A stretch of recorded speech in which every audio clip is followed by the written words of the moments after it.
Uber, the way they mirrored Dasher rewards was something else. It was the exact same criteria. Like, guys, you sit there in your meetings and you're just like, oh, how about we copy the same thing? Is it a fear of not wanting to stray too far from your competitor because DoorDash is doing so well, at least in food delivery? Some people they don't know. It's like you just signed up, or you've been active, but you haven't opened the app in a while. Now you open up and you say, oh, okay, this is how the app works. Planner tool, okay, cool. People just don't know. And even if you do know and you refuse to try this, it's the same thing as Dasher rewards. Like, what's gonna happen? There's 7 million people on Uber at large, Uber and Uber Eats, 7.8 on DoorDash. So yeah, I mean, if you ignore it, that's fine, but it's going to be nothing as far as making a wake, on that massive ocean. So if you schedule, right? If I schedule using Planner, but if I end up not doing it because I got busy or I just don't feel like doing it, that kind of shouldn't be allowed or something. Because if you schedule shifts and you never do them, and yeah, there's no penalty on DoorDash. You can schedule shifts and it's like meh and not do it. You could curb it by doing this. What DoorDash does is if you miss your shift, it'll give you like 15 minutes to log in. But if you haven't logged in and gone online after 30 minutes, they'll just like cancel the shift for you. It'll say, hey, you're scheduled to dash.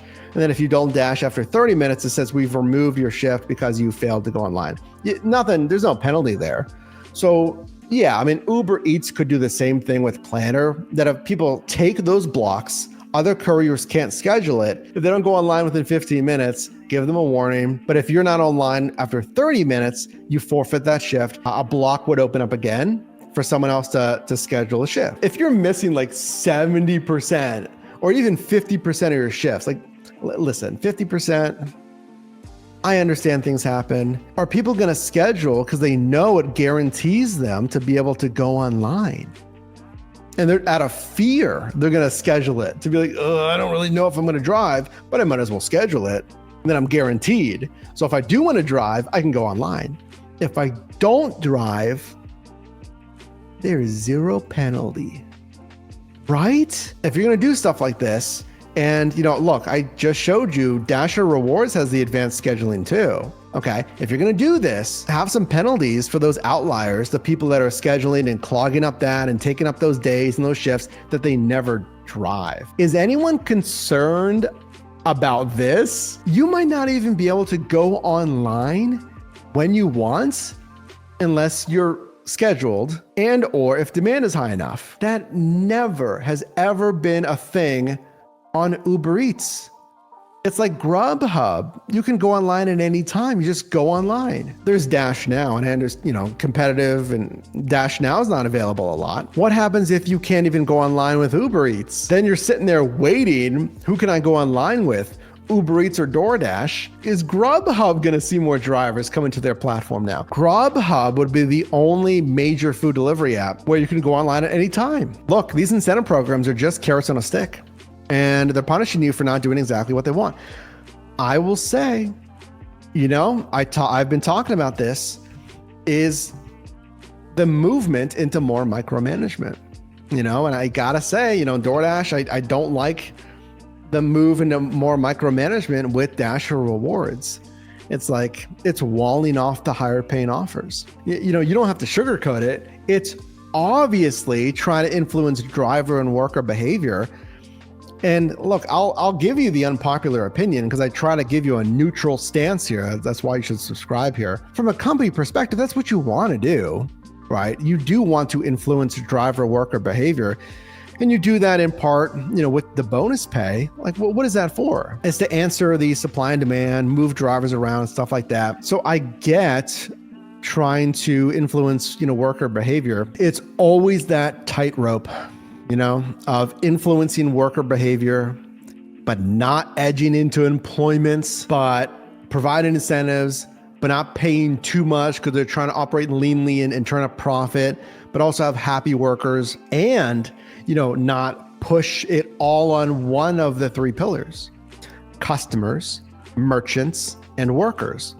So spreading out your costs and fees, paying workers is an expense, but then they get some fees from the customer, fees from the merchants, but you have too high of a fee, then someone's going to go somewhere, right? Very complicated.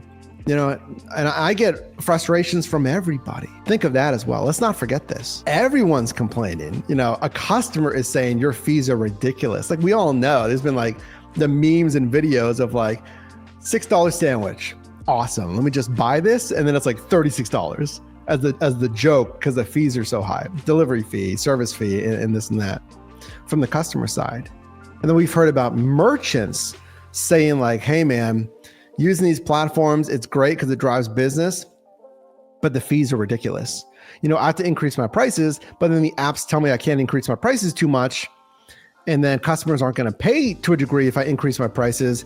And then I'm only taking home X from the margin of the items that I sell, right? Obviously, there's a more macro conversation of if everyone is unhappy, customers, merchants, and workers, eventually, is this system unsustainable? That's the macro discussion, right?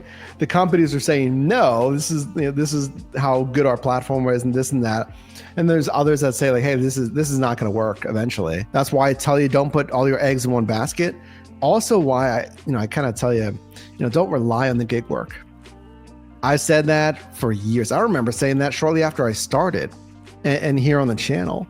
Especially if you're doing this full time, I respect your hustle and you put a lot of hours in, but I just want to let you know, like, don't assume it's always going to be perfect. You're always going to earn what you earn because things change. You've seen it, right? Especially if you do this full time. I love to see a business model that, works for everybody. So I'm rooting for a business model that works. But, this stuff was just created in the, late 2000s? Yeah, into the 2010s. Let me know what you think about Planner and these other features down below in the comments.